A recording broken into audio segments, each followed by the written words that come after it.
Bonjour.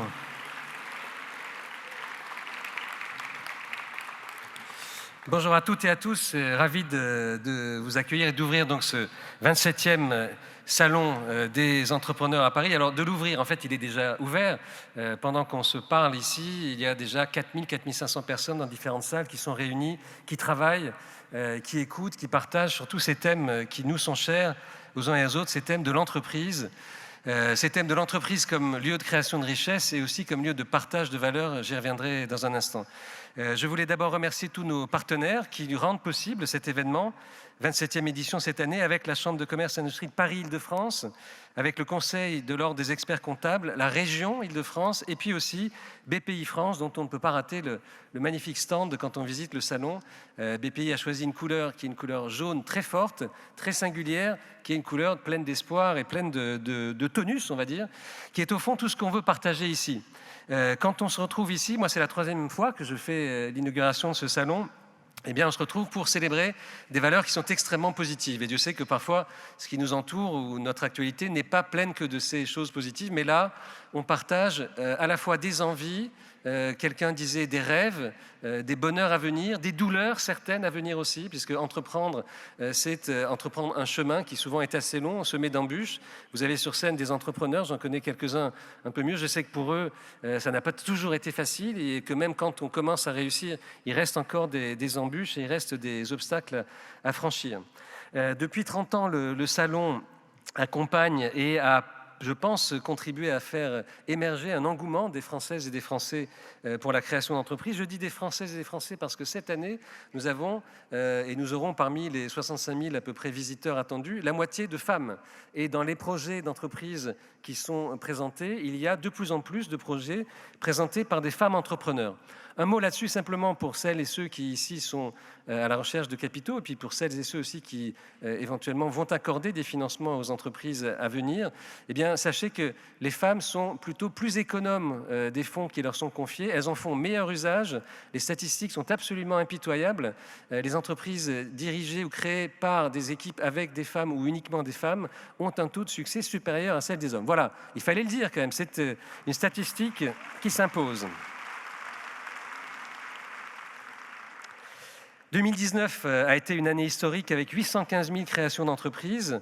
On sait qu'il y a environ 15 millions de Français aussi qui rêvent de devenir un jour leur propre patron.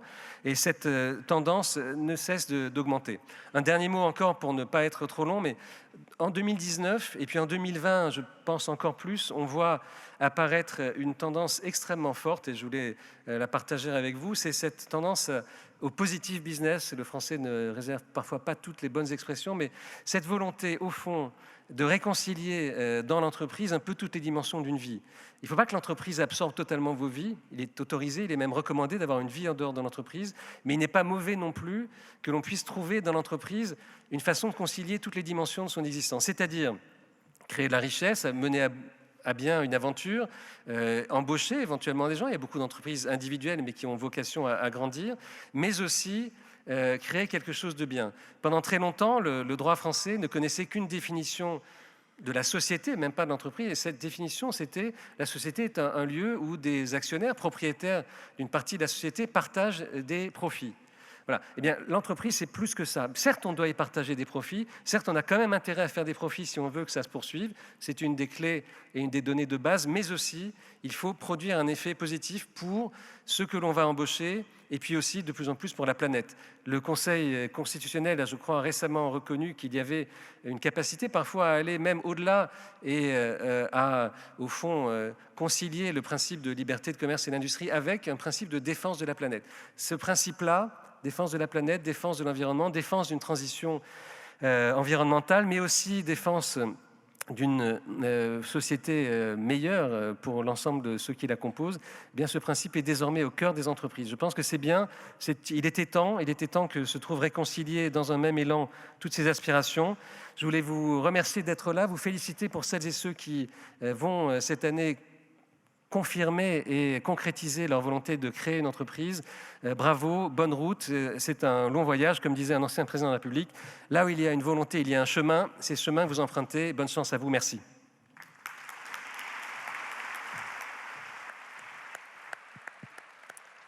Merci beaucoup Pierre pour ce beau message qui, je crois, est absolument essentiel aujourd'hui. Je m'appelle Déborah Loy, j'ai l'énorme chance de couvrir les startups aux Échos et d'être avec vous aujourd'hui pour ouvrir cette 27e édition du Salon des entrepreneurs. Je suis avec Jean-Louis Picot, qui est Bonjour à tous, bienvenue. rédacteur en chef adjoint au Parisien. Cette année, nous allons parler évidemment d'entrepreneuriat, surprise, mais également d'impact, parce que comme Pierre l'a souligné, c'est un aspect de plus en plus important dans la création d'entreprises, qui est pris en compte à la fois par les entrepreneurs, par les institutionnels, par les investisseurs. Donc, ce sera la thématique de cette ouverture. Avec qui est-ce que nous allons en parler, Jean-Louis ?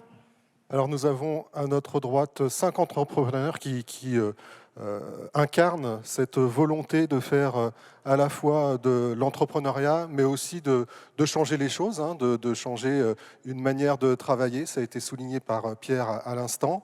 Peut-être de trouver des solutions, que ce soit à travers un produit, que ce soit à travers un service, qui pourrait changer un petit peu la société, changer le monde. C'est le moment ou jamais.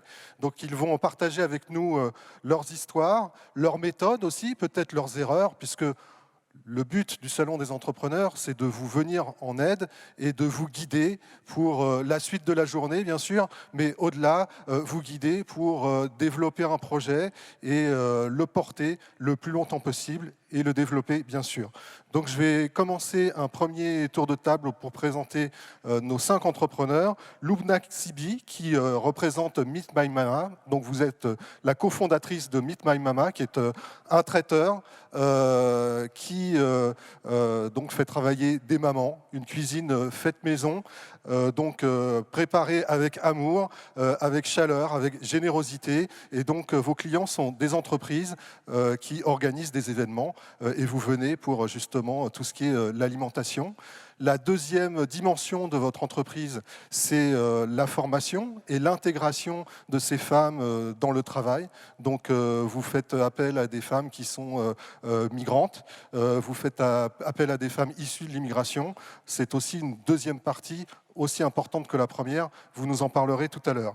Un peu plus loin sur la droite, Maud Sarda, qui représente le label Emmaüs, qui est donc censé porter les valeurs de l'abbé Pierre à notre époque et à travers une marketplace, c'est un peu l'abbé Pierre 3.0. Jusqu'en 2016, il y avait des centaines de boutiques abbé Pierre, 400 exactement à travers le monde, mais aucune présence d'Emmaüs sur Internet.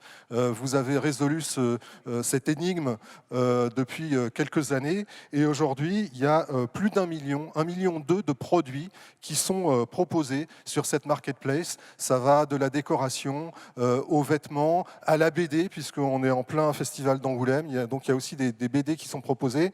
Et voilà, c'est une véritable success story depuis quelques années. Sur votre gauche, Ludovic Lemohan, qui est l'un des créateurs de Sigfox.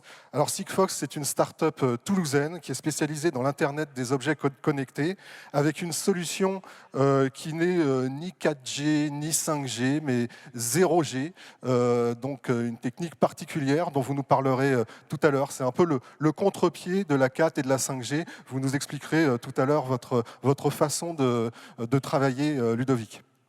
Nous avons aussi avec nous Grégory Clément. Grégory Clément, vous êtes le fondateur de Bagel Corner, qui, comme son nom l'indique, est une chaîne de restauration qui vend des bagels. Vous visez les 60 restaurants ouverts en France à fin 2020 et les 250 partout en Europe à terme. C'est l'ambition, elle est belle. On vous souhaite d'y arriver. Vous allez pouvoir nous raconter comment vous avez fait un virage en 2017 pour aller vers des solutions qui soient plus responsables et notamment qui aient moins d'impact sur l'environnement. Hâte d'y revenir avec vous. Last but not least, un petit entrepreneur de la French Tech, Octave Clava. Quel plaisir de vous avoir aujourd'hui avec nous. Vous êtes le fondateur d'OVH qui a récemment été renommé OVH Cloud car la majorité de vos activités consistent à la mise en disposition de serveurs dans le cloud. Vous êtes le seul acteur européen figurant dans le top 10 du marché de la location d'infrastructures informatiques. Vous employez 800 personnes à Roubaix, 2300 personnes dans le monde et en 2019, vous avez généré 600 millions d'euros de chiffre d'affaires. Bienvenue Octave. Bravo à eux.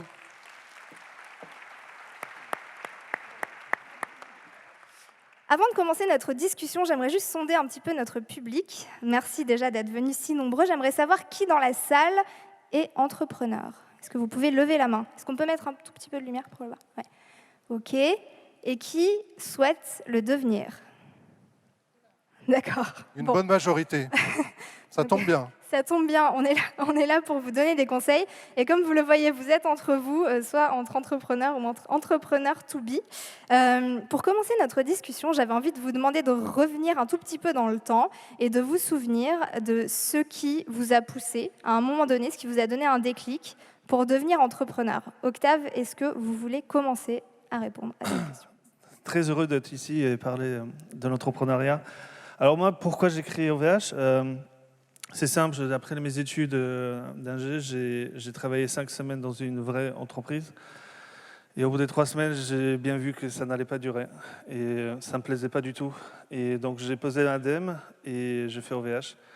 Tout simplement parce que je voulais être très proche du client, construire le produit avec eux, avoir cette interaction-là que l'Internet permet en fait, d'avoir une interaction directe avec les clients, comprendre leurs besoins et d'imaginer, hacker un peu les standards ou les rules qu'on peut avoir quand on construit des produits, surtout dans le cloud. Et donc, c'est ça qui m'a initié. Derrière, quelque part, je n'ai pas trouvé aussi des fournisseurs qu'à l'époque, ils auraient fourni ce que moi, j'aurais bien aimé acheter.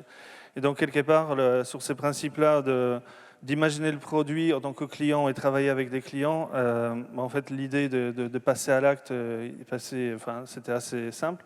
Il fallait juste trouver de l'argent pour créer l'entreprise. Donc, c'était la famille qui m'a donné 7 000 € à l'époque. Et puis, voilà, c'était parti. Tout au long de ces derniers 20 ans, aujourd'hui, on a quelques chiffres qui sont un peu impressionnants, mais c'est juste du travail, mais projeté sur le long terme. Dès le départ, en fait, je ne voyais pas une entreprise comme quelque chose qui va durer 1 an, 2 ans pour s'amuser, mais c'est 10 ans ou 20 ans et c'est projeté de manière sérieuse. Construire une équipe, construire les marchés, aller de plus en plus loin. Donc, au bout de 5 ans, après la France, l'Europe, les US, etc., pour faire plein de produits et constituer une équipe avec laquelle faire tous ces rêves-là. En fait.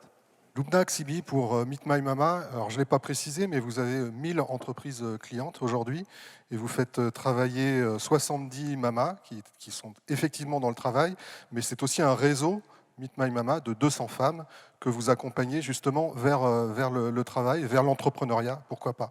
Alors, ma question, pour rebondir sur ce que je disais, Déborah, c'est à l'origine du projet, quelle est votre envie principale? Quelle est votre priorité? C'est-à-dire apporter un service qui change quelque chose à notre société, peut-être qui rende service à des gens, ou est-ce que c'est, moi j'ai envie d'être ma propre dirigeante, d'avoir une équipe avec moi, de prendre les décisions? Qu'est-ce qui l'emporte des deux? C'est justement cet apport vis-à-vis de la société, ou c'est plutôt un objectif personnel que vous étiez fixé?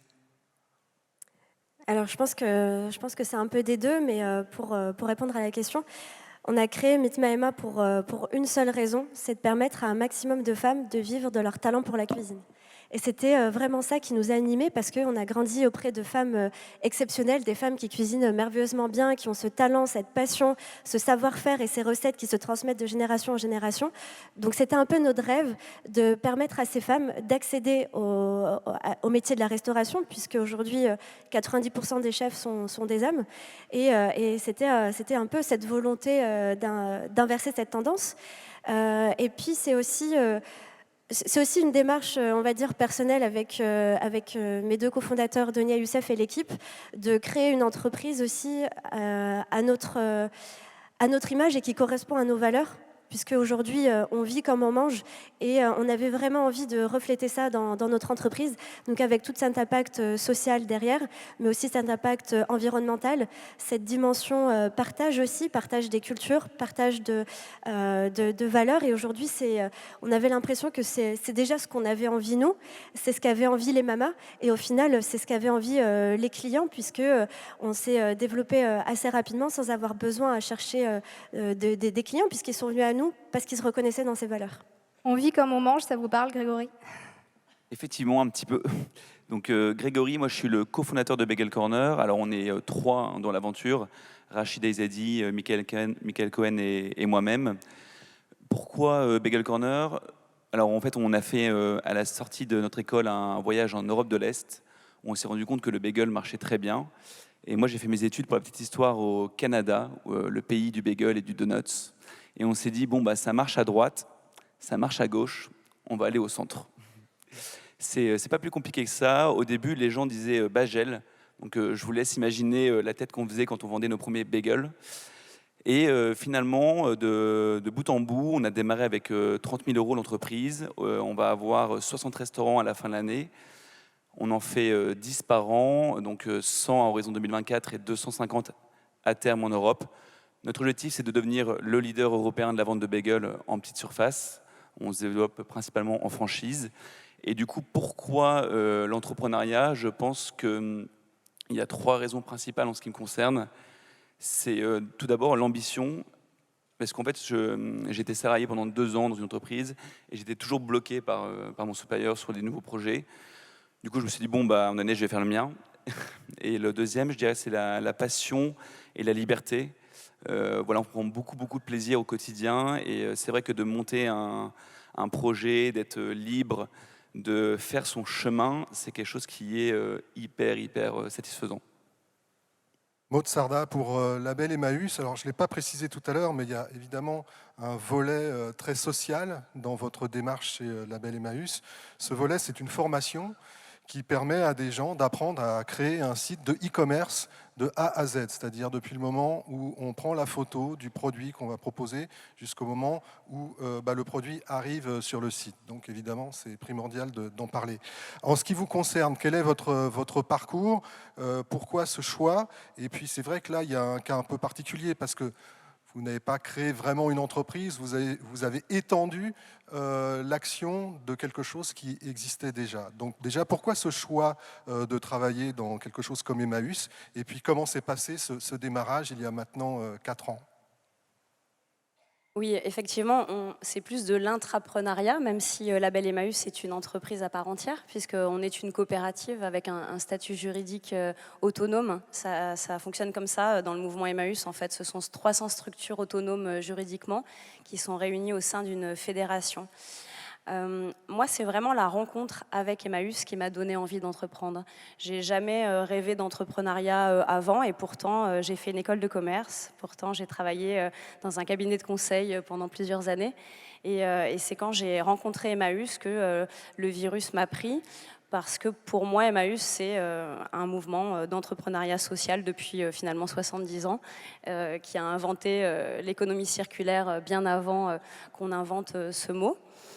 Ce qui m'a également, c'est un peu une révélation, hein, vous en avez parlé en introduction, 450 points de vente en France, il y a peu d'enseignes finalement qui ont un tel maillage territorial, et face à ça, une absence de présence en ligne, ça m'a frappé ce constat, et surtout j'ai été inquiète pour l'avenir du mouvement Emmaüs, quand on voit des géants sur le web qui trustent de plus en plus le secteur de l'occasion, et qui clairement mettent en danger en fait la mission sociale des acteurs solidaires du réemploi. Emmaüs, ça vit uniquement de vos dons et de vos achats dans les bric-à-brac. Il n'y a quasiment aucune subvention publique, aucune subvention privée. Donc c'est vraiment la sauvegarde en fait, du modèle, moi, qui m'a préoccupée. Et donc voilà, j'ai vraiment pris le temps du coup d'étudier tout le marché, de faire un benchmark de tous les concurrents, de tous les acteurs de ce marché. Et j'ai eu un peu une révélation en fait de la marketplace solidaire. C'est surtout ce modèle, ce concept qui m'a percuté, où je me suis dit, bah oui, bien évidemment, chez Emmaüs, on est plein d'acteurs autonomes les uns des autres. Chacun a son stock d'objets, a ses personnes en insertion. Donc on ne peut pas faire une boutique en ligne comme ça nationale Emmaüs. Seule la marketplace peut coller à notre fonctionnement et en même temps, c'est ce que les gens attendent, c'est ce que le consommateur veut, du choix, de la sécurité dans sa transaction. Voilà, donc moi, mon moteur dans l'entrepreneuriat, c'est vraiment de montrer qu'un autre modèle économique est possible, une alternative est possible, comme Emmaüs l'a montré dans le physique, voilà, essayer de le construire aussi en ligne. Ludovic, je sais que l'impact, le vrai impact, vous tient à cœur. Est-ce que c'était le cas dès le début pour lancer votre entreprise ou est-ce que c'est venu dans un deuxième temps Quand je parle d'impact social, sociétal, environnemental. Non, pour être honnête, non. La vie, je pense, c'est un cheminement. Moi, je pense que peut-être le plus vieux dans ce panel, c'est qu'au départ, on fonctionne. J'étais passionné par la science-fiction et la physique, et je me dis qu'un jour, les mondes virtuels et le monde réel finiront par fusionner. Ça, c'était l'idée de Sigfox et de créer un réseau mondial. Puis en même temps, on était en 2010, et donc j'étais passionné par le fait de connecter les choses au cloud. Puis en même temps qu'on est parti dans cette aventure complètement folle, autour de nous, il s'est passé plein de choses. On a des technologies des prises de conscience de ma part qui n'étaient pas complètement assumées et comprises quand j'ai démarré. En voyant ce qui se passe aujourd'hui des gilets jaunes, on voit les problèmes environnementaux et autres.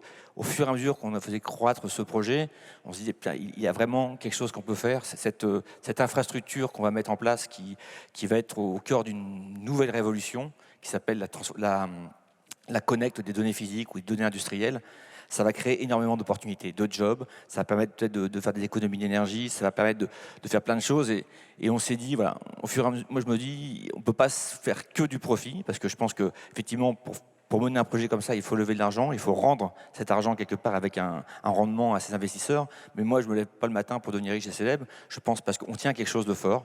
Moi, aujourd'hui, la souveraineté numérique européenne, etc. Moi, j'ai envie de lutter, même si c'est une utopie. Il faut des utopies dans la vie. Donc, il y a la Chine et les US qui sont aujourd'hui des grands acteurs du digital. Octave se bat avec ses moyens, petits moyens, face à des grands en face. Je pense qu'on peut y arriver. Il faut cette utopie. Et quelque part, après 10 ans de fonctionnement de Sigfox, je me perçois qu'on peut faire plein de choses. On peut rendre plein de services, on peut créer plein d'espoir. Et c'est vrai que ce n'était pas à l'origine de l'entreprise, mais maintenant, c'est mon combat majoritaire. C'est aussi de rendre un peu d'argent à mes actionnaires, mais je vous dis, pour moi, ce qui est important, c'est de donner du sens à ce que je fais et créer de l'espoir et faire en sorte que ce qui a été vrai dans le digital, l'Internet, c'était un super truc. Au départ, c'était collaboratif pour que tout le monde en bénéficie. C'était super, l'idée était top. Quelque part, il y a quelques personnes très smart qui se l'ont accaparé et qui ont capté toute la valeur. Maintenant, je pense que l'Internet de demain, c'est redonner cette capacité pour l'humanité. Donc c'est le digital au service de l'humanité et c'est pas l'inverse qui s'est produit jusqu'à maintenant. Donc faut pas le faire dans la douleur, faut pas le faire dans le côté revanchard, mais si on le fait avec conviction, plaisir et optimisme, ambition, je pense que c'est faisable. Et comment on fait? Parce que quand on a une entreprise, c'est sûr, Maud Lumna, par exemple, vous avez vraiment l'impact au cœur de votre business. Donc c'est là depuis le début. Comment on fait quand on est sur de l'infrastructure informatique ou sur de la vente de bagels pour avoir cet impact-là? Déjà, à partir de quel moment on s'en préoccupe? Et concrètement, par exemple, Octave, qu'est-ce que vous avez mis en place au sein d'OVH pour, à la fin de la journée, vous regarder dans le miroir et vous dire, voilà, j'ai fait avancer le monde dans un sens meilleur?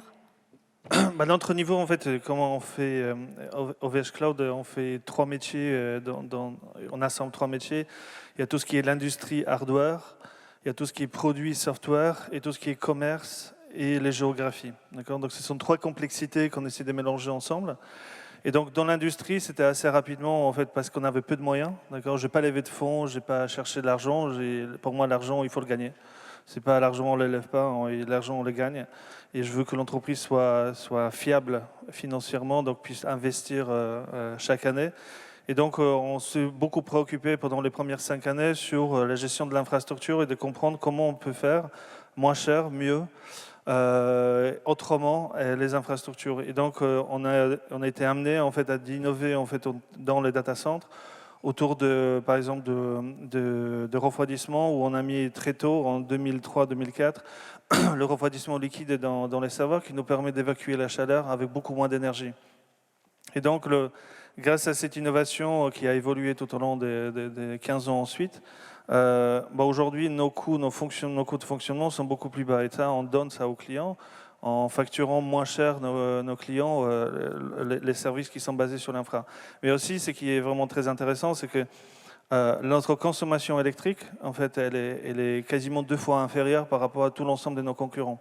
Pour une raison assez simple, c'est qu'à l'intérieur de nos infrastructures, nos serveurs, on n'a pas besoin de ventilateurs, on n'a pas besoin de climatisation, on a juste besoin de faire passer de l'eau dans les tuyaux. et récupérer cette chaleur avec une efficacité supérieure à l'air et donc du coup consommer très peu d'énergie.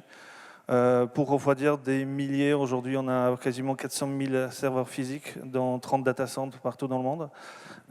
Donc c'est beaucoup d'énergie qu'on ne consomme pas, ça représente un peu plus de 50 mégawatts qu'on ne consomme pas et en permanence.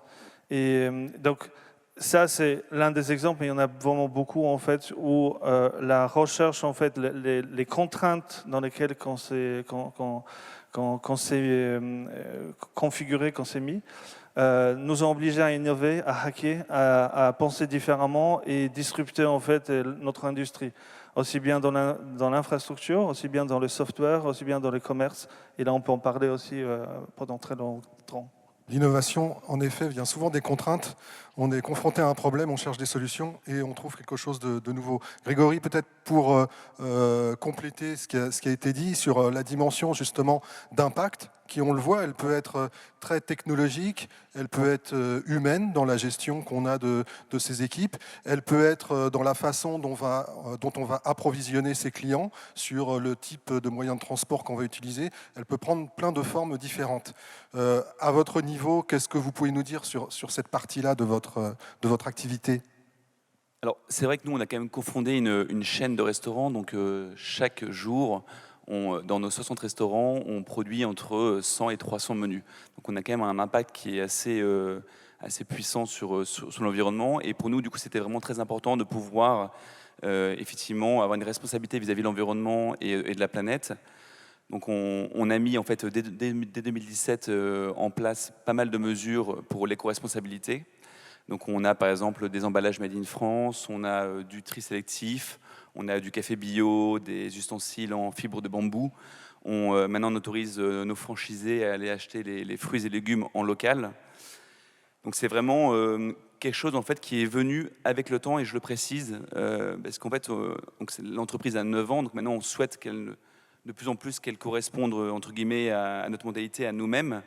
Mais je souhaite juste rappeler quand même que même si on est très éco-responsable et digital aujourd'hui, et on l'a été en amont de la vague, entre guillemets, un peu à la mode, donc c'est vraiment ancré en nous, au début, voilà, ce qu'on cherchait quand même, et je rejoins Octave, c'était la rentabilité.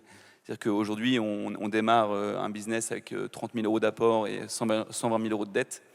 Comment on fait pour rembourser la dette et se dégager un salaire? C'était la première question.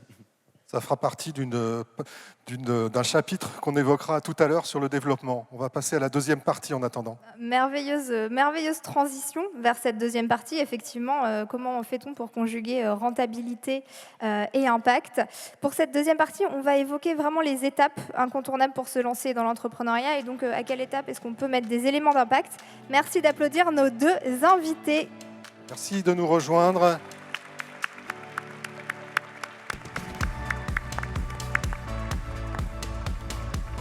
Didier Kling, président de la Chambre de commerce et d'industrie de Paris-Île-de-France, et Sana Moussaïd, vice-présidente du Conseil supérieur de l'Ordre des experts comptables, et également en charge du secteur de la stratégie numérique. On va évidemment en parler. Alors chacun à votre niveau, tous les deux, vous êtes à la fois des experts, des observateurs privilégiés de l'évolution de notre économie, de l'évolution de notre entrepreneuriat. Vous l'accompagnez. Ça a été dit au début de ce débat, il n'y a jamais eu autant de création d'entreprises en France. L'année 2019 était déjà record, 2018 l'était auparavant. Donc tout ça avec de nouveaux acteurs, on le voit aujourd'hui, de nouvelles demandes, une façon sans doute différente de travailler parfois, et une façon différente de voir la définition même de l'entreprise. Je parle là notamment de la notion de profit.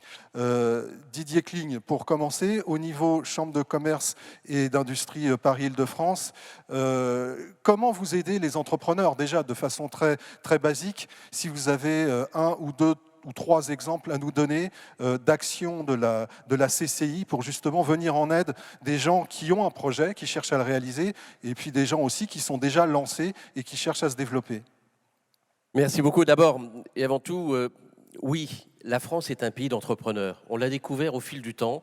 Ça se révèle encore plus cette année que les années précédentes. Plus de 800 000 créations d'entreprises. 18% de plus que l'année précédente. C'est dire à quel point on a envie de créer des entreprises.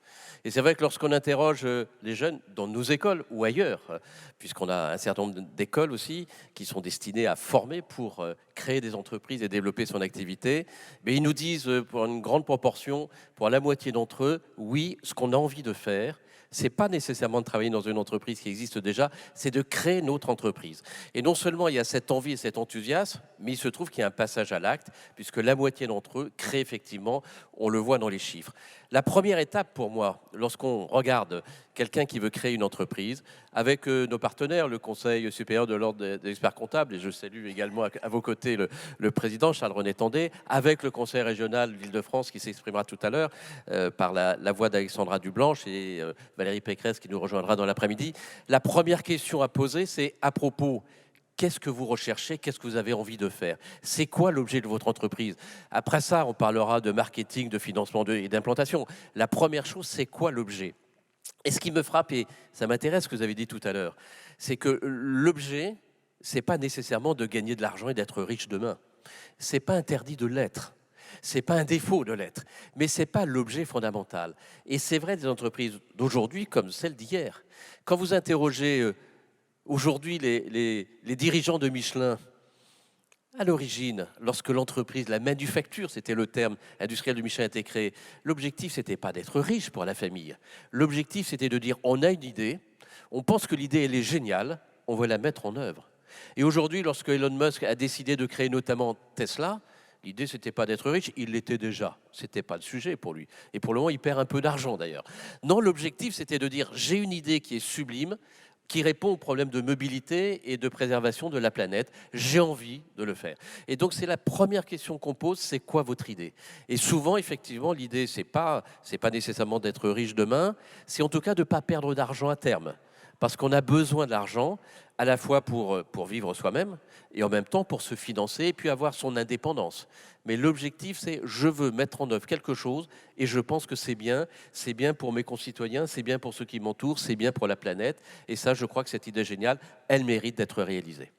Une fois que j'ai répondu à cette question et que je cherche de l'aide pour m'accompagner, est-ce que je peux aller voir la Chambre de commerce et d'industrie Paris-Île-de-France et si je suis francilien d'ailleurs, parce que peut-être il faut être francilien pour cela, ou est-ce que si je débarque d'ailleurs, c'est possible aussi? Et puis, à quel niveau on va m'aider? C'est-à-dire que, est-ce que, alors pour continuer sur ce que vous avez dit, j'ai une idée assez précise de qu'est-ce que je veux faire, pourquoi je veux le faire. Après, je suis complètement perdu par rapport à la comptabilité, on en parlera sans doute tout à l'heure, au marketing, au côté commercial. Comment va s'organiser l'aide que vous pouvez m'apporter? L'une de nos missions, c'est effectivement de dire, une fois que vous avez cette idée, on essaie de l'explorer un peu avec vous, de la tester, d'aller le plus loin possible pour savoir en quoi elle va apporter un plus. Parce que si je crée une entreprise, c'est pas pour faire l'entreprise d'à côté, c'est pour faire quelque chose qui est supplémentaire, supérieur, qui va permettre d'aller plus loin, de mieux aider mes concitoyens et la planète à se développer. Et donc, une fois qu'on a creusé cette idée, ensuite, vous allez auprès de la Chambre de commerce, ou d'autres, mais la Chambre de commerce, bien sûr. Il y a un stand ici qui est très très beau, je vous encourage à aller le voir, comme il y a un stand de l'Ordre des experts comptables et du Conseil régional. Venez sur le stand et on va vous conseiller à ce moment-là en disant, bien, cette idée, une fois qu'on l'aura creusée, on va regarder comment on peut la mettre en œuvre concrètement. J'étais frappé de voir, lorsqu'on regarde dans des manifestations, des salons, le grand salon de la création d'entreprise, c'est celui auquel vous participez aujourd'hui, mais il y a d'autres salons sur les technologies, par exemple Vivatech ou le CES de Las Vegas, où j'étais il y a un mois. J'étais frappé de voir qu'il y avait des idées géniales. On accompagne avec nos amis du Conseil régional ou leurs experts comptables des entreprises, 150 startups qui étaient à Las Vegas. Et l'idée, c'était de dire, vous venez ici montrer ce que vous savez faire dans tous les domaines, la mobilité, le développement durable, la santé. Ce qu'il faut maintenant, c'est dire à propos quel est le plan marketing, quel est le marché, comment vous allez vous financer, comment vous allez vous implanter, comment vous allez vous organiser. Et là, on vous aide avec nos partenaires à trouver la bonne solution qui permettra de mettre en œuvre votre idée. Une fois qu'on est lancé, on connaît les métriques financières aujourd'hui qu'il faut surveiller quand on est entrepreneur. On les trouve dans à peu près n'importe quel manuel d'entrepreneuriat. Comment est-ce qu'on mesure l'impact? Loubna, par exemple, l'impact, on l'a dit, est au cœur de ton entreprise. Tu es en train de grandir très très vite. Comment tu fais pour t'assurer que c'est toujours le cas? À travers quelles métriques est-ce que tu mesures ça? Est-ce que tu as organisé les choses, structuré les choses? On a plusieurs métriques qu'on suit et d'ailleurs qu'on exprime à toute l'équipe tous les lundis pour garder le cap. Il y a une métrique très business parce que notre objectif, c'est pas parce qu'on est une entreprise à impact qu'on n'a pas envie d'être riche, qu'on n'a pas envie de faire de l'argent. Et c'est hyper important de le souligner aussi, puisqu'au final, on ne va pas réussir notre mission sociétale si on n'a pas les moyens de la réaliser. Donc on suit notre chiffre d'affaires, c'est la première chose. On suit le nombre de gourmands qu'on réussit à nourrir par semaine, parce que ça nous aide à voir à quel point on peut avoir de l'impact sur combien de personnes, sur combien de consommateurs, et ça nous aide aussi à mesurer notre efficacité opérationnelle. On a fait, par exemple, cette semaine, des événements pour 1000, 2000 personnes sur 2 jours, et on en est hyper fiers que nous, on soit capable de le faire, mais surtout que nos mamas soient capables aujourd'hui de gérer ce gros type d'événement. Donc on mesure ça, et on mesure également la partie impact avec le nombre de mamas qu'on accompagne, le nombre d'heures de formation et d'accompagnement qu'on leur propose, parce que c'est hyper important pour nous, et l'un ne va pas sans l'autre. Donc on est obligé de mesurer à la fois des métriques business et des métriques impact. On mesure également notre impact carbone, et ce qu'on va essayer de faire, et ce qu'on fait déjà cette année, c'est de réaliser des rapports d'impact, à la fois pour nous en interne, mais aussi pour nos entreprises, pour nos partenaires, pour que chacun puisse prendre conscience de ça. Merci. Sana Moussaïd, une question sur l'ordre des experts comptables. Et donc, comme je l'ai dit, vous êtes en charge du secteur numérique, de la stratégie numérique. Enfin, plutôt 2 questions d'ailleurs. Une première qui est une remarque en même temps. Le travail d'expert comptable, le métier, il a beaucoup évolué certainement ces dernières années. Il y a des technologies qui permettent justement de faire une partie du travail. Mais par contre, il y a une notion de conseil qui s'est développée. Vous allez nous en parler. Là aussi, comme je l'ai dit à Didier Kling, quelle est la dimension que vous pouvez avoir vis-à-vis de ces entreprises et comment se traduit-elle ? Vous l'avez dit, l'expert comptable, en fait, on a notre métier qui a énormément changé, et on s'adapte aussi à l'accompagnement des startups, des entreprises. Comme elle disait Loubna, j'ai été assez sensible à ton discours, parce que c'est ça aujourd'hui que les experts comptables font. On a aujourd'hui des outils qui nous permettent d'avoir une comptabilité en temps réel, ce qui nous permet aujourd'hui de donner un accès à la donnée financière en temps réel aux clients, mais aussi en fait de l'accompagner et d'être tous les jours avec lui dans une mesure en fait d'analyse de ses performances. Ce dont vous parliez, ce sont des indicateurs de performance. Et donc en fonction de votre entreprise, vos performances, c'était le nombre de mamas, le nombre de repas, et en fait l'idée c'est vraiment d'accompagner le client. On va être sur des données réelles, de l'accompagner à la performance d'entreprise avec des indicateurs et mesurer le retour sur investissement tous les mois. Et tout cela, on le fait ensemble. On met en place un certain nombre d'itérations, de KPI qui sont importants pour l'entreprise, pour son secteur, pour aussi prendre en considération la personnalité aussi de l'entrepreneur et son envie, parce que vous parliez aussi de l'impact du RSE, donc pourquoi pas faire un bilan carbone pour les entreprises comme la vôtre. Et ça, c'est très important, et c'est vraiment là où on va. Et puis aussi, vous l'avez dit, en fonction des outils, on a des outils aujourd'hui, on est capable d'aller faire de la prédiction avec des outils prédictifs et vraiment accompagner. On prend l'exemple de ce dernier mois avec l'impact de la grève. Imaginons aujourd'hui, lors des experts comptables on développe certains outils au niveau de la data, on aurait pu peut-être donner l'impact à certaines entreprises en lui disant hier j'avais un taxi qui m'expliquait qu'il était obligé d'arrêter parce qu'il ne gagnait pas d'argent. Peut-être qu'avec des données prédictives, on aurait pu lui dire écoutez, tel jour, vous n'allez pas travailler le mercredi parce qu'en fait, il y a très peu de gens, mais par contre, le jeudi, vendredi, vous allez avoir un gain, un gap en fait, qui va vous permettre de gagner de l'argent et pas perdre comme ce que vous avez fait sur ce mois-ci. Donc, on est vraiment sur de l'accompagnement, et puis aussi, grâce à la loi Pacte, on a eu une inscription de la possibilité de prétendre à des compétences spécialisées.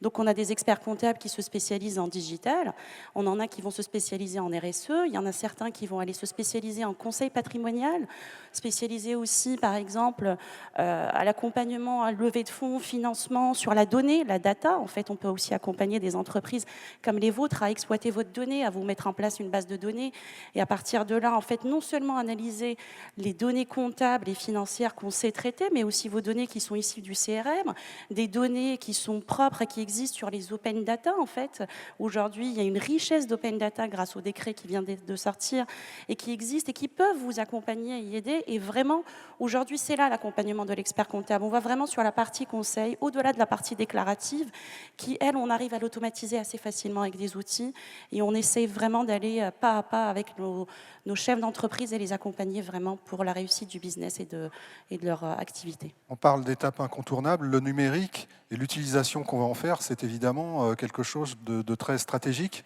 à la fois vis-à-vis de sa clientèle et à la fois même en interne, vous en avez parlé, pour gérer un petit peu les choses.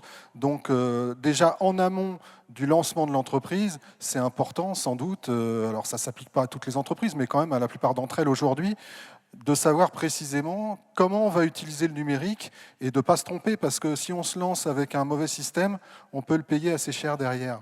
Peut-être une précision. Bien sûr, vous avez totalement raison. Aujourd'hui, même quand on a une nouvelle start-up qui se crée, on a des possibilités, des solutions aujourd'hui qui sont user-friendly, qui sont hyper faciles d'accès, qu'on peut intégrer avec 2-3 API et mettre en place un système de gestion, de choses comme ça. Mais nous, on est là aussi pour alerter sur la mise en place aussi d'outils tels que le cloud. Par exemple, moi, je suis une de vos clientes et je vous recommande OVH parce que vous avez des data centers en France. Vous êtes français et ça, c'est une chose qui est importante au regard du RGPD et aussi donc alerter les clients quand ils vont aller faire un choix de cloud, lui dire attention, vous pouvez aller prendre un cloud, mais il faut aussi faire attention au Cloud Act, qui est une réglementation, qui est une loi fédérale américaine et qui autorise toute société qui a une capitalisation américaine à avoir accès aux données sans vous prévenir. Et donc si on a des données sensibles au regard du RGPD, c'est un peu compliqué. Il y a aussi tout ce qui est, comme je vous disais, il y a des outils qui sont user-friendly, qui permettent d'imbriquer un système de gestion, un système de règlement. Voilà, j'ai ma première commande, la deuxième commande, j'envoie la facture, mais en amont, il faut s'accompagner d'un expert comptable pour optimiser les process et pour paramétrer en fait les systèmes de gestion, paramétrer au regard de la territorialité de la TVA et tout ce qui est au regard des problématiques comptables et fiscales en fait. Et donc ce qui pourrait éviter d'avoir des problèmes par la suite. Et puis il y a également l'obligation de la facture électronique, il y a tout ce qui est sensibilisation à la cybersécurité quand on voit des pure players web comme certains ici. Évidemment, la sécurité informatique est importante et c'est pour ça qu'il faut les sensibiliser. Il y a également, si on prend aussi la partie conformité sur les logiciels de facturation, avoir un logiciel de facturation conforme qui permet, en cas de contrôle fiscal, de connaître le destinataire, ce qu'on appelle la piste d'audit fiable, et qui permet en fait à l'entreprise d'être sécurisée en cas de contrôle fiscal. Et puis, il y a aussi des obligations de mettre en place, par exemple, le fichier d'écriture comptable. Donc, un logiciel de gestion ne permet pas d'avoir ce fichier-là. Et en cas de contrôle, si vous n'avez pas fourni ce fichier, il y a des conséquences qui sont des amendes, mais aussi le rejet de la comptabilité, rejet de la déductibilité de la TVA. Et pour des petites entreprises ou des entreprises en croissance, en fait, ça peut vraiment être très problématique. Et c'est vraiment là où on intervient. Là, on parle des entreprises en création. Il y a les entreprises qui sont déjà bien installées. Celles-ci, on va peut-être les accompagner à sécuriser leur contrôle interne, à mettre en place des procédures adaptées, à les former leurs collaborateurs peut-être sur le RGPD, sur la cybersécurité, les sensibiliser à ces points-là. Voilà, donc l'expert comptable, vraiment, on développe des compétences aujourd'hui et on essaye d'aller toujours vraiment vers le point qui va intéresser notre client. Et notre objectif, c'est de satisfaire le client et partir du besoin du client et non celui du cabinet. D'avoir un accompagnement, un conseil. Didier Kling, vous vouliez préciser quelque chose? Oui, juste sur le numérique. Il y a un tas d'initiatives. Il y en a une notamment qui est intéressante. Lorsque vous aurez quitté ce salon, enrichi par tout ce que vous aurez vu ici, vous allez retourner chez vous et on a décidé d'aller au-devant de vous en équipant une boutique connectée nomade. C'est un camion. Dans ce camion, on a mis évidemment un toit solaire pour qu'il puisse y avoir une production d'énergie qui soit naturelle. Et à l'intérieur du camion, qui va se promener de mairie en mairie, de place de village en place de village, de place de marché en place de marché, il y a une vingtaine d'applications de toute nature qui seront destinées les unes à vous permettre de mieux travailler. C'est ce que vous disiez à l'instant pour tenir votre comptabilité, votre stock, etc. Et en même temps, un certain nombre d'applications qui sont destinées à vous permettre d'aller davantage au-devant de vos clients, voire de vos fournisseurs. Et donc, vous pouvez, dans ces applications qui tournent un peu, il n'y a pas de monopole, il n'y a pas d'exclusivité, on les fait tourner. Ce sont des applications qui sont gratuites ou très peu onéreuses, qui vous permettent de vous familiariser, parce qu'il y a évidemment des conseillers de la chambre qui sont à l'intérieur et qui vous aident à vous retrouver dans ces systèmes. Donc, c'est ce qu'on essaie de faire. Et si j'avais un conseil à donner, c'est indépendamment de tout ce que vous pouvez glaner comme information, c'est en même temps, ne restez pas isolé surtout. Si vous créez votre entreprise, vous aurez besoin de clients et de fournisseurs, vous aurez besoin d'en parler autour de vous. Donc il y a un tas d'initiatives qui vous permettent. On a l'Institut du mentorat, je vois Denis Cristino ici qui l'a créé pour nous, l'Institut du mentorat, qui vous permet d'être aidé, épaulé par un aîné qui a une expérience. Il y a un tas d'autres initiatives, comme les pépinières d'entreprise, on en exploite un certain nombre d'entre elles, qui vous permettent d'être au travers de créateurs d'entreprises qui sont proches de vous, et vous pouvez discuter, vous pouvez vous enrichir, vous pouvez compléter la palette de vos métiers, et vous pouvez peut-être en même temps trouver également des clients et des fournisseurs qui vous seront utiles. Sur la question du mentorat, justement, j'ai envie d'interpeller Ludovic. Tu es perçu comme une figure mentor ou exemplaire dans la French Tech. Quels conseils tu donnes aux entrepreneurs qui se lancent dans la structuration justement de l'entreprise, dans les métriques à observer, etc. Au tout début, tous ces gens qui veulent se lancer, quels conseils est-ce que tu as envie de leur donner sur ce sujet-là ? D'abord, je ne veux pas dire que je suis exemplaire, parce que je ne suis sûrement pas un exemple, mais moi je suis assez pragmatique. Je suis du monde ouvrier, et moi je suis là aujourd'hui parce que je pense que ma caractéristique peut-être principale, c'est le bon sens paysan ou ouvrier. Et donc je pense qu'avant tout, une entreprise, ça a été dit plusieurs fois, c'est la trésorerie. Si la trésorerie passe en dessous de zéro, on a un vrai sujet. Donc il faut créer de la valeur, il faut effectivement sortir aujourd'hui. Mon conseil, j'entends les pépinières, les incubateurs, on est très très fort, il y a des pièges aujourd'hui. C'est bien d'avoir créé un label French Tech, c'est bien de parler de plein de choses, mais il ne faut quand même pas oublier le fond. Et aujourd'hui, je pense qu'on est très fort, et les médias qui sont ici, et notamment les Échos et autres, il faut vachement faire attention aux messages qu'on délivre, parce que ça peut créer des comportements déviants ou créer des fausses attentes ou des pièges. Et donc je pense qu'il faut être attention. L'entrepreneuriat avant tout, c'est une aventure d'homme, enfin avec un grand H. C'est beaucoup de souffrance, mais en même temps c'est de la passion. On fait ça, effectivement, ça a été dit plusieurs fois, j'ai pas enfoncé des portes ouvertes, mais là où on est très fort en France, malheureusement, c'est qu'on a plein de qualités, on a plein d'énergie, on a envie d'entreprendre, c'est bien, mais par contre on a tendance à essayer de copier des modèles qui sont pas notre ADN, notamment ce qui se passe aux US. Donc je pense, mon conseil, c'est avant tout, allez voir des entrepreneurs autour de vous qui sont assez pragmatiques, qui vont vous donner des conseils qui sont à la fois des clients aussi, parce que les clients, aujourd'hui, on gère à Sigfox, autour de Sigfox, un incubateur qui s'appelle IoT Valley, et notre KPI, c'est le chiffre d'affaires, c'est des clients. Après, les levées de fonds, ça vient après. La levée de fonds, c'est pas une fin en soi, c'est un moyen.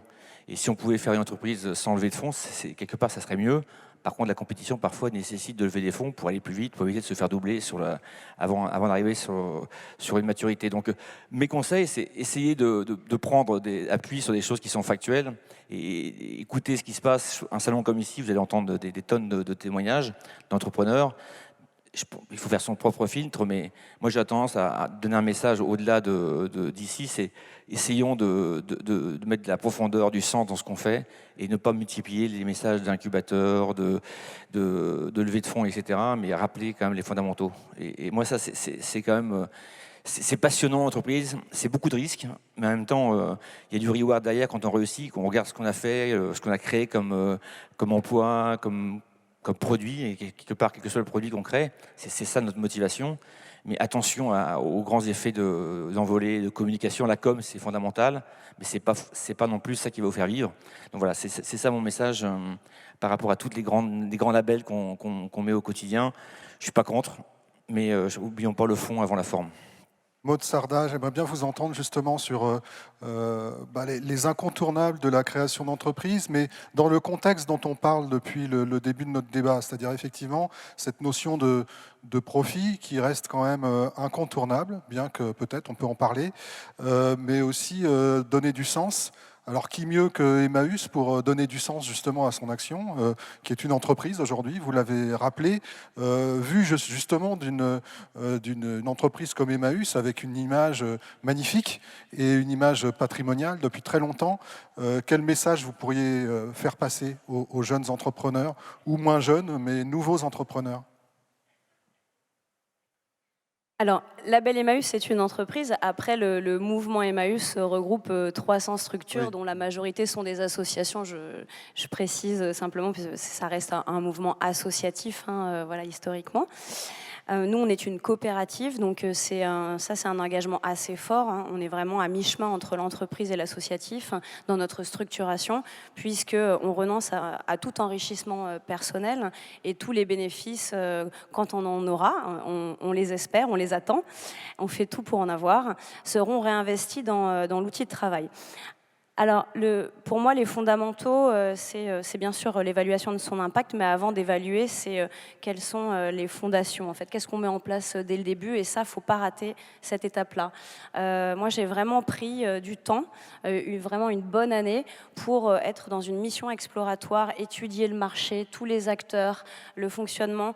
Je savais dès le début qu'on n'aurait pas les moyens des géants sur ce marché-là du web, du e-commerce.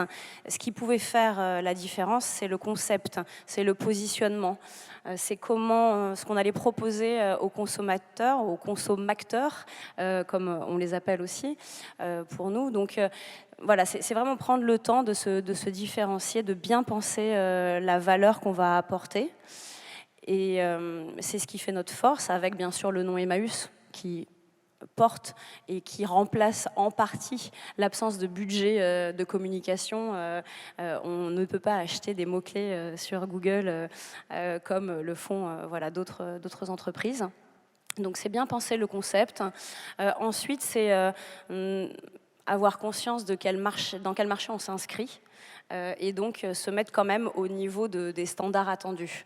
On ne fait pas une marketplace sans assurer le minimum de standards que les gens attendent, des livraisons sous quelques jours, une transaction qui est sécurisée, un SAV qui répond en quelques heures, de pouvoir être remboursé quand on a le délai de rétractation de 15 jours. Voilà, c'est comme ça. Ça fait 25 ans qu'Amazon existe. Les standards sont en place, c'est ce que attendent les gens. Donc voilà, c'est très important d'être sur un niveau de qualité qui est optimal, même quand on vise l'impact, même quand au cœur de notre projet, c'est ça. Et comme quoi on peut y arriver, puisque en fait, nous, les 1 200 000 produits sur notre site, ils ont tous été mis en ligne par des personnes en insertion, par des compagnons, par des compagnes, des personnes qui, pour la plupart, ne maîtrisaient pas l'informatique, beaucoup ne maîtrisaient pas le français et n'avaient jamais fait de e-commerce. Et comme quoi, voilà, avec l'accompagnement, avec la machine qu'on a bien pensée dès le début, aujourd'hui, on a moins de 2% des colis qui font l'objet d'un retour et d'une demande de remboursement. Donc le job, ils peuvent super bien le faire s'il y a la formation et l'accompagnement qui va avec. Ce que tu mets en avant, je crois qu'on ne le répétera jamais assez, et notez-le dans un petit coin d'un carnet. Restez proche de vos clients, restez proche de vos utilisateurs. C'est une clé du succès des jeunes entreprises et des startups. Je crois que tu voulais réagir à ce juste un petit commentaire sur ce que tu viens de dire, Maud. Je pense qu'effectivement, Amazon a créé un critère, une attente, mais est-ce que ce critère-là, il est bien pour nous? Est-ce que la frustration d'attendre quelque chose, non pas 10 heures, 12 heures, 24 heures, mais 48 heures, est peut-être pas mieux, et donc nous permettrait de remettre du sens. Donc je pense, est-ce qu'on doit à tout prix faire ça? Est-ce qu'on ne doit pas se poser des questions sur le fait qu'on a notre attendre? Moi, je pense qu'on apprend à nos gamins quand ils naissent à être frustrés. Attends, ils ont envie un gros gâteau au chocolat, on leur donne pas le gâteau au chocolat, il faut qu'ils attendent, etc. Nous, on veut tout de suite. Et on crée des comportements déviants. Et c'est pas lié à toi, c'est pas lié à. Mais je pense, est-ce qu'on peut s'interroger aussi dans le sens, on peut se différencier. Et ça, voilà, je tente à lever cette alerte-là. Pourquoi copier ce qui se passe à l'extérieur? Alors, je sais bien que parfois dans la compétition mondiale, mais en Emmaüs... Tu prêches une convaincue, mais je pense que pour pour que les gens fassent le pas, il faut quand même se mettre un peu au standard. Ensuite, ils vont voir que le colis il est super, qu'à l'intérieur en plus il y a des petits bonbons, il y a un petit mot manuscrit par le compagnon et que évidemment s'ils peuvent plutôt trouver sur Label Emmaüs le produit, ils iront plus le chercher sur Amazon. Mais quand même au départ, le consommateur a l'habitude d'être chéri et il faut un minimum quand même être, surtout quand tu t'appelles Emmaüs. On t'attend un petit peu au tournant sur la qualité de service. S'il y a des profs dans cette salle, ça commence là, ça commence à l'éducation chez les enfants. Voilà, je pense qu'on doit essayer nous-mêmes à communiquer, à prendre cette frustration. J'étais d'accord avec toi qu'il faut être compétitif, mais il y a de l'éducation, il y a du sens. Je reviens sur la même rengaine, mais essayons parfois de pas copier tout ce qui est pas bon pour nous. Et si on poussait les livraisons non pas à 24, mais 48 heures minimum, il y aurait un vrai impact sur le CO2 et peut-être des gens plus heureux parce que honnêtement, plus on est frustré, plus il y a plaisir quand on assouvit sa frustration. Voilà. Profitons d'être des entreprises européennes pour créer une nouvelle voie. Je pense que c'est extrêmement important en l'expliquant aux clients. Je pense qu'il faut être pédagogique quand on se lance là-dessus, mais profitons-en. Octave, vous allez devoir partir juste avant. Quels conseils vous avez envie de donner aux gens qui sont dans la salle, qui veulent lancer une entreprise? On a parlé du fait qu'on parle trop des levées de fonds au VHC, développées sur fonds propres pendant très longtemps. Quand on veut faire ce que vous avez fait, espérer en tout cas devenir ce que vous êtes devenu, comment on s'y prend? En fait, comme je vous ai expliqué un petit peu, OVH, c'est 3 grosses BU et à l'intérieur, c'est environ une soixantaine de startups qui bossent ensemble. Donc, j'ai organisé OVH autour des unités en fait, qui bossent de manière transverse pour délivrer une valeur en fait, aux clients. Et lorsqu'on pense nouveaux produits, donc tous les ans, on essaie de lancer, on essaie de réinventer ou lancer des nouveaux produits, une dizaine ou une vingtaine. J'essaie de le faire sur un process en répondant à 4 questions. La première question, c'est vraiment dans cet ordre-là que je force les équipes et soi-même à réfléchir. Le premier, c'est en termes de marketing, quel est le problème qu'on essaie de résoudre? Quelle est l'attente du client et qu'est-ce qu'on veut lui délivrer? Et donc, c'est la première question de pouvoir verbaliser ça. Deuxième, c'est mettre ça dans une équation mathématique de finances. Et donc de créer business model, business plan, et c'est dire, OK, l'objectif, c'est qu'à 1 an, 3 ans, ça fasse combien de chiffre d'affaires, combien de clients, combien de coûts unitaires, et comment, en fait, la courbe, à quel moment ça va devenir positif. Et ça, il faut s'efforcer. Par exemple, on se raconte une histoire, c'est que ça va faire 100 000 euros de chiffre d'affaires par mois ou 1 million par mois. Et réfléchir vraiment de manière mensuelle, pas annuelle, parce que tous les coûts sont mensuels. Si on ne paye pas à la fin de l'année, c'est tous les mois qu'on paye. C'est seulement dans ces frameworks-là de ces deux points qu'on pousse l'exécution, c'est-à-dire la solution technique. Comment on va le faire? On ne démarre pas sur le comment on va le faire, mais c'est on va le faire pourquoi, comment au niveau de la finance, et ensuite la solution technique. Et donc là, on imagine des designs techniques, des différentes solutions, comment tout ça doit fonctionner ensemble. Et quatrième question, c'est le prospect. Il faut entre 1 et 3 prospects qui seraient intéressés de discuter, d'échanger et d'aider à créer le produit. Et donc ça, c'est les genèses. S'il n'y a pas ça, on ne démarre aucun POC, aucun test, aucun développement, ni rien. Et derrière, une fois qu'on a ça, on suit un process où on essaie de faire 1. Et au bout de 1, quand on a fini le prototype, on regarde si les 4 sont toujours vrais. Si ce n'est pas vrai, si l'équation mathématique change, si le produit fonctionne autrement, retour à la case. Si ça passe, on essaie d'en faire 10 et on regarde si tout l'ensemble continue à fonctionner tel qu'on avait imaginé initialement. Ensuite 100, ensuite 1000. Et c'est de cette manière-là on lance tous les produits. On a le POC, alpha, bêta et prod. La prod, c'est 1000 et plus. Nous, on est sur les principes de volume. Donc, on ne fait pas quelque chose où on arrive à vendre 10 ou 100. Il faut que ça soit en 100 000, 1 million d'exemplaires, ou que ça fasse plusieurs millions de chiffres d'affaires annuels, donc c'est par mois. Un gap de 1 million par mois, en fait. Et en même temps, ces frameworks-là, en fait, c'est quelques règles assez basiques. On arrive à évacuer toutes les super idées qui, en fait, ne sont pas super. On essaie d'évacuer en fait, les idées de marketing qui ne sont pas pour les clients parce que les clients, c'est pas ça qu'il a besoin. Et derrière, les choses qui paraissent super mais ne sont pas rentables, où il n'y a pas assez de volume pour pouvoir embarquer une équipe qui va s'en occuper. Et faire de sorte qu'au bout d'1 an, 2 ans, l'ensemble du produit soit complètement autonome, c'est-à-dire qu'il paye ses coûts et qu'il puisse générer suffisamment de marge pour qu'on puisse insérer cet argent-là qu'on a gagné sur ce nouveau produit sur de nouveaux paris, nouveaux produits. Donc, un produit, il finance les autres. Et donc, c'est de cette manière-là. Et l'ensemble des bénéfices sont réinvestis. Et ça, c'est depuis 20 ans. C'est un engagement de la famille dès le départ. Et ça, on continue en fait d'évoluer l'entreprise sur ces principes assez basiques, simples, mais qui résument en fait notre métier. Je pense que c'est assez reproductible dans les autres métiers. Il faut d'abord vraiment regarder les clients, les maths, et seulement à la fin, comment on va réaliser, qui va le faire, combien on sera, etc. En fait. Voilà. Merci pour ce témoignage. En plus, vous nous donnez une bonne transition avec la troisième partie du... Oui, on peut l'applaudir. On peut les applaudir. Je crois que vous devez recevoir un prix et nous quitter, donc merci de votre participation. Je remercie également Didier Kling et Sana Moussaïd pour leur témoignage également et leurs éléments d'information. J'espère qu'ils vous aideront pour vos projets. On va passer immédiatement à la troisième partie qui concerne le développement de l'entreprise, justement.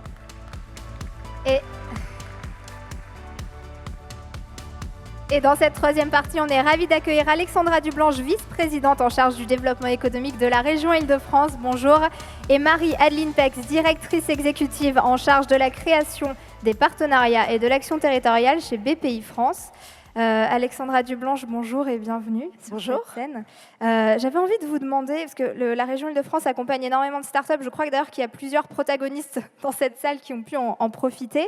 On va y revenir, voilà, super. On va y revenir, mais pour commencer, pourquoi, selon vous, est-ce que les entrepreneurs doivent prendre cette question de l'impact en compte au moment de lancer leur entreprise ou au moment de la développer ? Alors, bonjour à tous. Effectivement, je pense qu'on est dans une période d'énormes transitions, de basculement, et notamment dans notre région Île-de-France, avec des grands événements qui vont impacter 2 défis pour moi majeurs, qui sont la transition écologique et l'insertion. On dit toujours que la région Île-de-France, c'est la première région économique d'Europe, la première région économique de France, mais c'est aussi une région de toutes les fractures. Et donc, il y a des grands événements qui arrivent, tels que les JO, par exemple, où on veut beaucoup travailler sur des Jeux olympiques durables avec l'utilisation du bois, des matériaux biosourcés, ou le Grand Paris Express, donc qui est des investissements dans les transports, où on va travailler notamment aussi sur l'insertion, également pour les JO, pour faire travailler les entreprises et les personnes en local. Et donc, on est dans une phase de transformation avec ces défis majeurs. Et donc, il y a beaucoup d'entrepreneurs, on le voit, qui veulent s'attaquer à ces défis. Et on en a beaucoup dans la région. On a par exemple un tiers des clean tech, donc qui s'adressent notamment à ces défis, notamment environnementaux, qui sont dans notre région. Et nous, notre job à la région avec Valérie Pécresse, c'est de les accompagner le mieux possible et de créer un écosystème le plus favorable pour qu'ils se développent, pour que vous créez de l'emploi. Et donc ça, voilà, c'est la raison pour laquelle, par exemple, effectivement, il y a Madame, je crois, qui a été incubée à la ruche, donc on soutient sur toute la thématique, ce que je disais, inclusion, insertion, économie sociale et solidaire. Et Madame également, qui a bénéficié d'un PM-Up il y a 1 an. Et donc, on aide des entreprises comme ça sur ces thématiques cruciales pour cette première région française. Rapidement, quel type d'accompagnement est-ce que vous offrez ? Qu'est-ce qu'on peut venir chercher auprès de la région ? Alors, il y a plusieurs choses. Je crois qu'il y a beaucoup de futurs entrepreneurs dans la salle. On est une région, c'est la première région créatrice d'entreprises. On a à peu près un peu plus d'un quart des créations d'entreprises de France.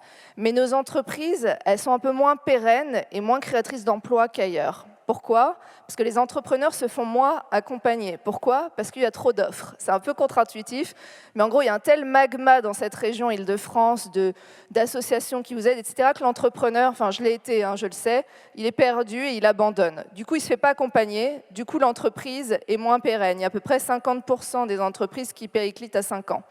Donc nous, c'est quoi, encore une fois, notre mission à la région ? C'est de simplifier déjà le paysage pour que ça soit plus simple pour vous. Avant, la région avait des partenariats avec 40 associations d'accompagnement. Maintenant, il y a 3 blocs. Vous voulez créer votre entreprise. Donc on a un dispositif qui s'appelle Entrepreneur #leader. Donc il y a la phase de challenge du business plan.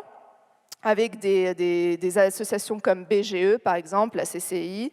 Deuxième phase, financement, parce qu'évidemment, vous arriverez à cette étape de financement. Et la troisième phase, comme le disait Didier Kling tout à l'heure, c'est la phase d'accompagnement. Une fois que vous avez créé votre entreprise, se faire accompagner pendant 3 ans pour donner le maximum de chances de réussite à votre entreprise. Et nous, on veut vous aider à faire ça.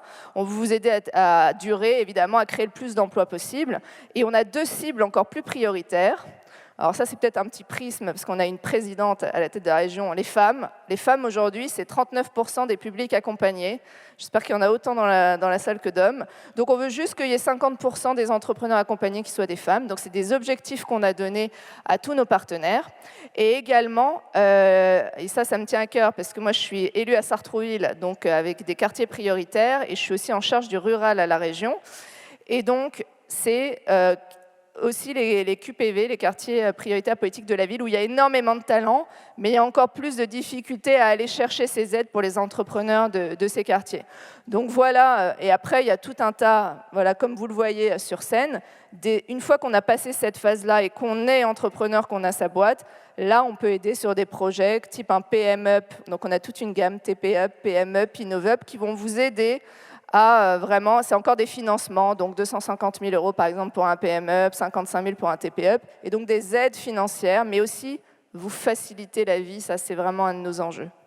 Alors Marie-Adeline Pex, justement, on parle d'aide financière, c'est précisément votre partie. BPI France, c'est à la fois un réseau, à la fois une banque, donc dites-nous, vous aussi, de quelle façon vous pouvez accompagner les entreprises, et puisqu'on parle d'économie d'impact, on a parlé pas mal du profit aussi et de l'évolution du profil des entreprises aujourd'hui. Est-ce que dans les aides qui peuvent être accordées à celles-ci, il y a une évolution dans les mentalités, j'ai envie de dire. C'est-à-dire qu'on peut avoir une entreprise qui va proposer une solution qui ne sera pas forcément très rentable tout de suite.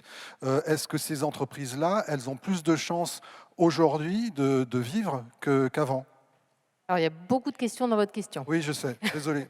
Donc, on va essayer de faire des réponses simples. Je vais commencer par dire que, effectivement, BPI France, donc, on est une banque publique qui travaille en lien très étroit avec les régions, notamment avec la région Île-de-France. Et je profite d'un petit message particulier pour dire que c'est la région avec laquelle on a les partenariats les plus forts, dans une logique qui est une logique de simplification, hein, d'accès simple à des dispositifs qui sont mis en place avec la région, avec BPI France, avec ses partenaires, pour ne pas complexifier l'écosystème déjà très dense, mais pour qu'au contraire les entrepreneurs aient une visibilité assez simple de ce qui est disponible pour eux. Alors on est effectivement une banque qui soutient les entrepreneurs, j'ai envie de dire, depuis ce que vous êtes, c'est-à-dire des entrepreneurs to be. Des gens qui se disent tiens, pourquoi pas entreprendre, et on commence même très jeune. J'ai entendu ce que disait Sigfox sur l'idée qu'il fallait éduquer. Il faut aussi éduquer à l'entrepreneuriat. Il faut aussi très jeune et montrer aux enfants, notamment dans les quartiers politiques de la ville, que l'entrepreneuriat c'est possible, et c'est possible quelle que soit son origine sociale, son origine territoriale. J'aurai peut-être l'occasion de revenir dessus, mais nous on est absolument attachés, et très fortement attachés, à lutter contre toute forme de déterminisme.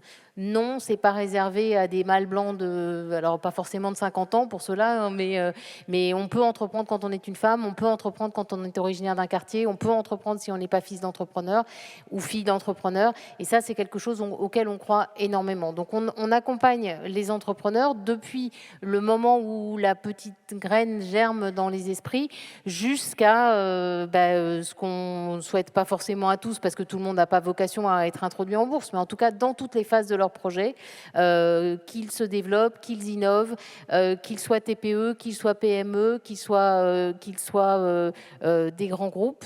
Notre mission, c'est de les accompagner à toutes les phases de vie. On les accompagne certes via du financement, puisqu'on est une banque, mais on est aussi extrêmement attaché et persuadé qu'au-delà du financement, il faut aussi apporter aux entrepreneurs de l'accompagnement, et notamment en phase de création. Ce que disait Alexandra Dublanche tout de suite sur la pérennité des entreprises et la création de valeur, ça passe beaucoup sur les phases préalables d'accompagnement au moment de la création.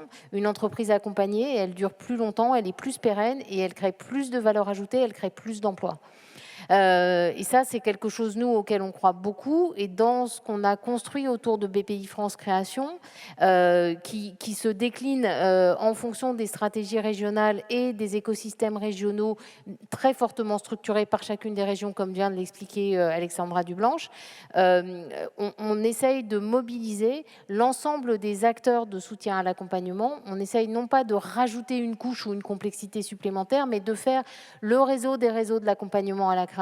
Donner une cohérence et guider un peu. Donner une cohérence et surtout, alors pas une cohérence au sens où il faudrait supprimer des échelons ou des gens ou des structures, mais au sens où ce qui est important, c'est que vous êtes tous des individus avec des besoins, des appétences qui ne sont pas forcément les mêmes. Et donc, c'est important d'avoir le choix, mais c'est surtout important d'avoir connaissance de l'offre qui est en face de vous.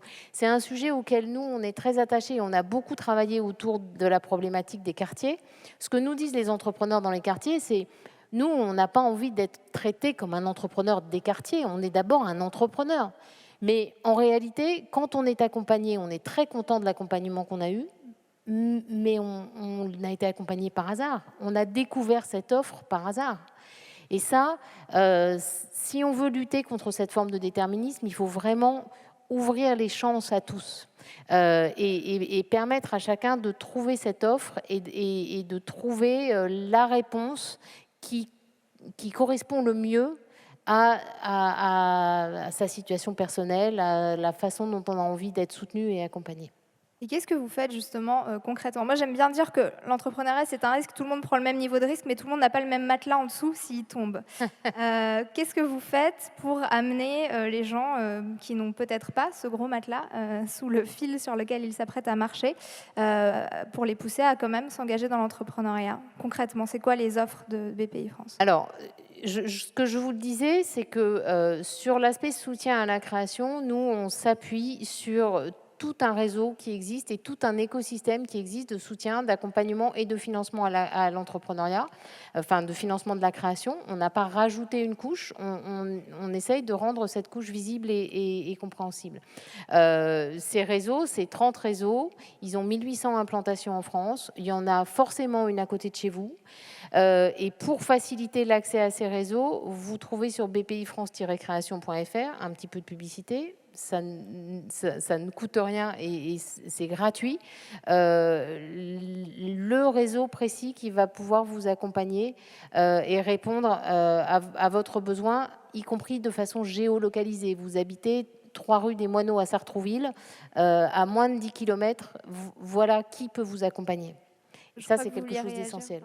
Oui, je voulais rajouter, donc j'ai parlé d'entrepreneurs leaders, on a imposé à nos partenaires d'aller dans tous les territoires. Ils avaient un peu tendance à aller aider les entrepreneurs, je ne vais pas faire de caricature, mais Paris, Hauts-de-Seine, etc. Donc nous, on dit on veut aller dans la ruralité et on veut aller dans les quartiers. Donc ça, c'était petit 1. Il y a d'autres dispositifs pour aider ces entrepreneurs-là. On travaille beaucoup avec l'ADI, qui fait des microcrédits. Et donc là, on va tripler le nombre, donc on finance des microcrédits via l'ADI, on va tripler le nombre de microcrédits pour bénéficier à des entrepreneurs des quartiers, typiquement. Et on a également, avec un fonds qui s'appelle Impact Partenaire, on a créé donc, le matelas supplémentaire que vous dites. Par exemple, pour monter une franchise, il faut 50% d'import personnel. Ben là, nous, on va financer pour que ça descende à 10% pour la personne issue d'un quartier, qui habite un quartier ou qui veut monter sa franchise dans un quartier, ça descend à 10% d'apport personnel. Donc on va financer des dispositifs comme ça pour donner un coup de pouce supplémentaire. Mais effectivement, le premier coup de pouce, c'est la lisibilité et aller les chercher, aller rendre visibles ces aides-là qu'ils sont moins prompts à aller chercher. Est-ce que je reviens à nos 4 entrepreneurs? Vous, donc, ça a été dit, vous avez été accompagnés ponctuellement, peut-être encore aujourd'hui, je ne sais pas. Est-ce qu'il y a des axes? on voit il y a plein de propositions quand même d'accompagnement à l'heure actuelle en France.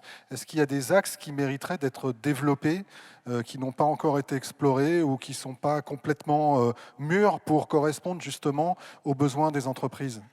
Je pose la question de façon générale. Oui, Ludovic ou... Non, moi, je pense que ce qui manque, peut-être en France, c'est le Small Business Act. C'est bien d'avoir des subventions, des aides, mais c'est mieux de faire du chiffre d'affaires. Et créer des références et de confronter son produit, ses idées, à un marché. Et là, je pense qu'on a un vrai travail à faire. Je pense qu'il y a plein de choses qui ont été élaborées, mais pas assez profondément. Je pense que là, il y a un vrai produit à créer. Et peut-être utiliser de la BPI ou des acteurs de financement comme garantie pour rassurer une entreprise qui dirait tiens, si je pars avec cette start-up-là ou ces entrepreneurs-là, s'ils ne délivrent pas ce que j'en attends, j'ai peut-être un préjudice pour moi, donc je voudrais être couvert par une assurance et ça pourrait être peut-être parfois plus intéressant que d'avoir une subvention et parfois développer un produit qui n'a pas de marché. Donc j'aurais tendance à essayer de voir qu'est-ce qu'il y a vraiment faire ça, mais sincèrement, parce qu'on a des belles entreprises en France, on a des boîtes du CAC 40 et d'autres qui sont des leaders mondiaux dans leur domaine. C'est des vrais ambassadeurs pour nous, en tant qu'entrepreneurs. Il faudrait vraiment qu'on arrive un jour à créer un pont, parce que c'est des mondes différents qui parlent parfois la même langue, mais qui ont du mal à se comprendre. Donc voilà, moi je pense qu'au-delà des aides, c'est un vrai travail avec un vrai médiateur pour apprendre aux uns et aux autres à se comprendre, parce que la seconde n'est pas la même durée quand on est un grand groupe, quand on est une start-up. Et je mentionnerai un dernier truc avant de laisser la parole, c'est que la BPI a récemment aidé une assoce que je trouve qui fait un super boulot, ça s'appelle Les Déterminés, avec Moussa Camara. Et je pense honnêtement que c'est en prenant ces structures comme ça qui coordonnent les jeunes, qui leur donnent une certaine méthode, qui les accompagne avec les mêmes langages qu'eux, qu'on peut avoir des effets d'impact. Et merci à la BPI d'avoir aidé récemment Moussa et ses collègues, parce que c'est aussi comme ça qu'on fait des choses, en fédérant des énergies. Et quand allez voir Les Déterminés, vous allez voir, ça vous met la patate.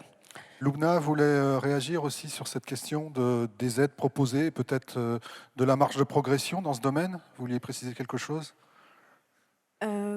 Oui, sur l'écosystème aujourd'hui, je pense qu'il est très bien fait pour se lancer, mais je pense qu'il pourrait être encore plus adapté, surtout si on veut atteindre un certain public, notamment les femmes.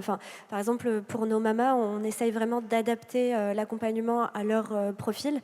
Et aujourd'hui, c'est hyper compliqué quand une maman. On ne va jamais demander à une maman de faire un business plan tout de suite, c'est pas du tout adapté.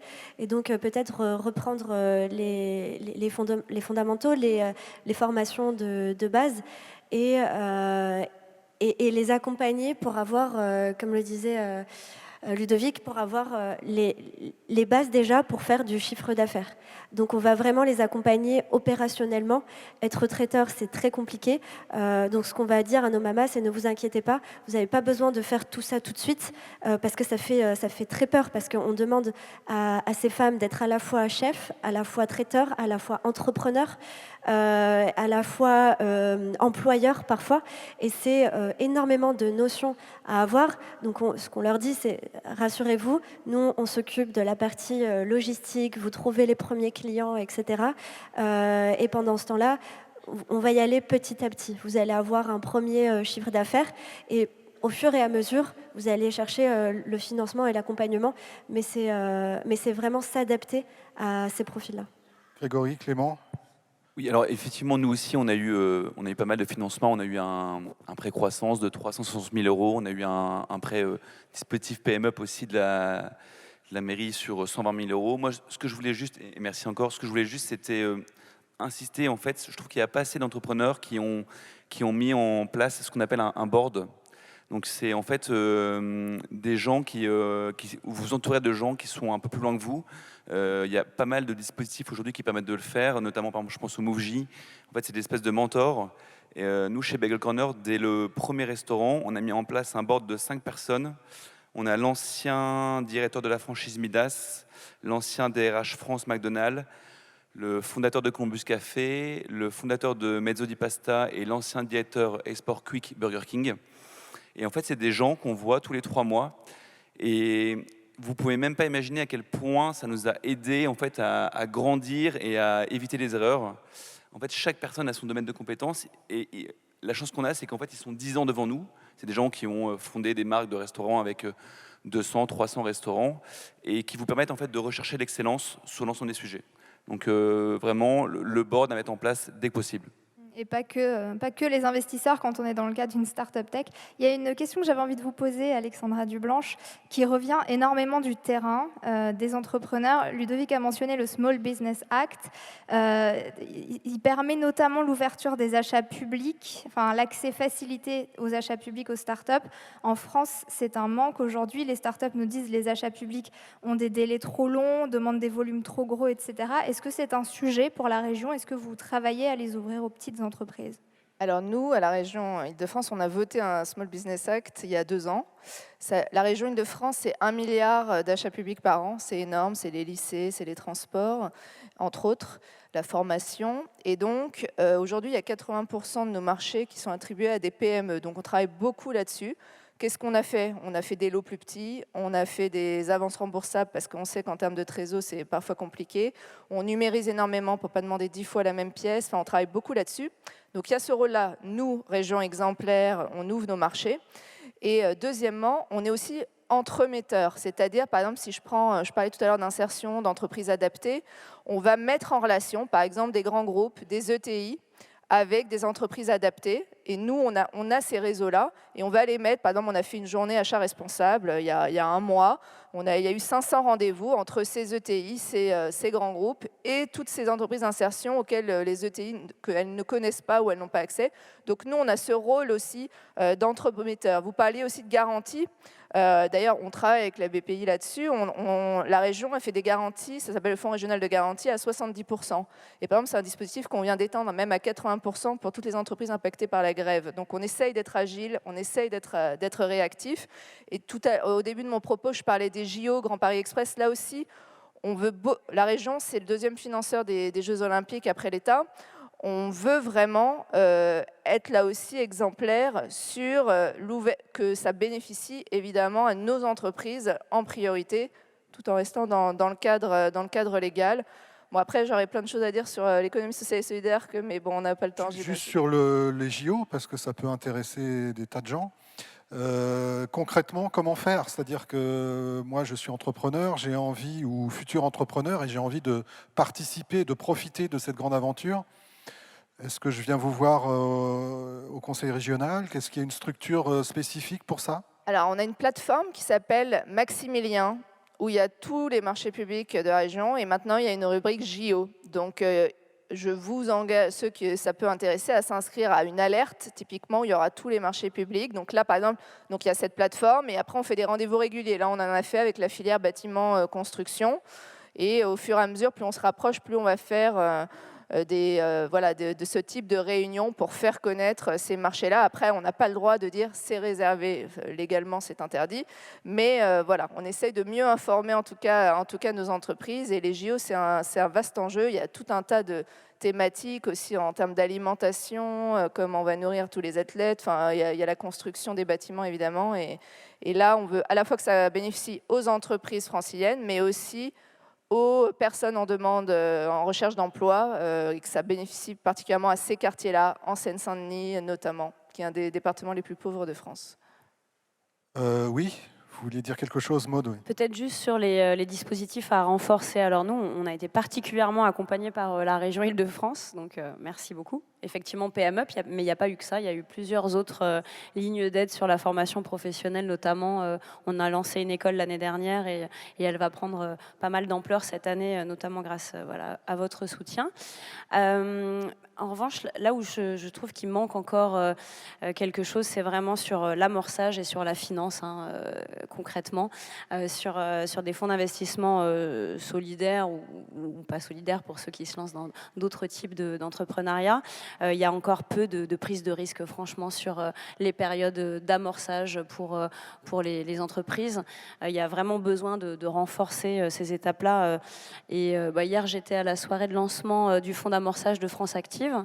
Ouais, donc ça, c'est une super initiative. On est très aidé par France Active depuis le lancement. Et vraiment, les différents fonds d'investissement, la finance solidaire ou autres, ça serait important qu'ils musclent un petit peu cette partie-là de l'amorçage, qu'on prenne des risques en termes de financement sur les premières années. C'est là où on a besoin d'argent, en fait. Une fois qu'on est bénéficiaire, oui, il faut changer d'échelle, etc. C'est bien d'avoir des sous pour ça, mais là où on en a surtout besoin, c'est dans les 3 premières années, très clairement. Oui, mettre en connexion des gens qui pourraient justement aider les entreprises qui démarrent. C'est primordial d'avoir justement le contact qui va vous permettre de vous lancer. On va arriver au bout de cette première matinée, de ce premier débat. On va tous vous remercier grandement pour votre participation. On va vous féliciter parce que c'est quand même formidable ce que vous faites les uns les autres. Bravo. On va aussi vous rappeler de vous abonner aux Parisiens et aux Échos parce que l'information, c'est le pouvoir et que si vous voulez conquérir le monde, vous allez en avoir besoin. Lancez-vous, vous avez compris, l'entrepreneuriat, c'est dur, c'est beaucoup de travail, mais vous êtes bien accompagnés. On a la chance d'être en France et d'être extrêmement bien accompagnés sur toutes les parties qui constituent la création d'une entreprise. Et puis, je crois qu'on en est assez convaincus, c'est la meilleure manière de changer le monde. Absolument. Et puis, profitez de cette journée pour recueillir des infos, échanger. C'est le moment ou jamais. Bonne journée à tous. Merci à tous, bonne journée.